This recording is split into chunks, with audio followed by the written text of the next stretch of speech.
Well, I've been trying to cut down my sugar. I do like sugary things, and it's really cold here where I live.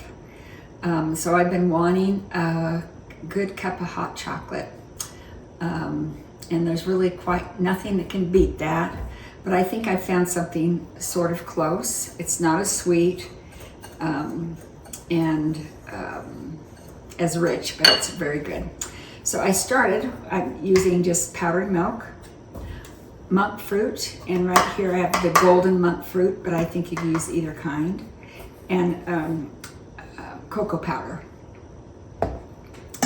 So I did this actually a little while ago, and in here I have mixed it's a fourth of a cup of monk fruit, a fourth a cup of cocoa powder, and a half a cup of powdered milk.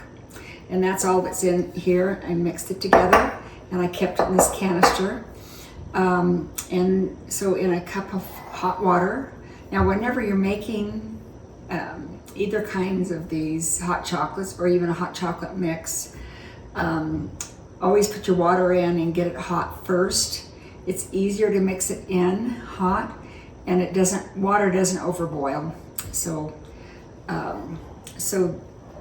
it just takes 2 tablespoons of this mix into a cup of water, a cup of hot water. Mix it up, and it's okay. It's good, and it helps to have something.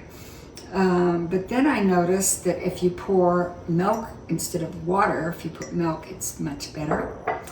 I'm trying to eat more calcium, so that was a good thing for me, and still has the less sugar, and it improves it quite a lot.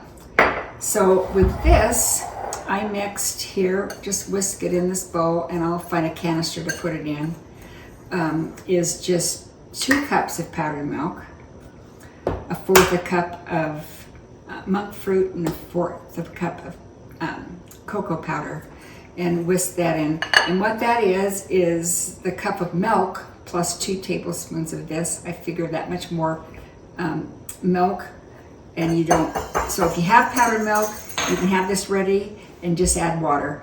If you have milk, or you want to just buy milk and put it in and have 2 tablespoons of this mix, it's great too, and it tastes pretty much the same.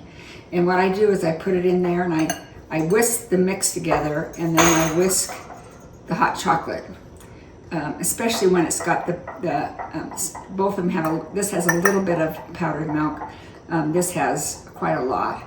You want to make sure it gets all the little powdered milk little balls dissolved, and it's warm and good, and like I said, it's not as sweet, but monk fruit doesn't seem to have a bad flavor or after flavor. And so if you want to cut down your sugar, give this a try.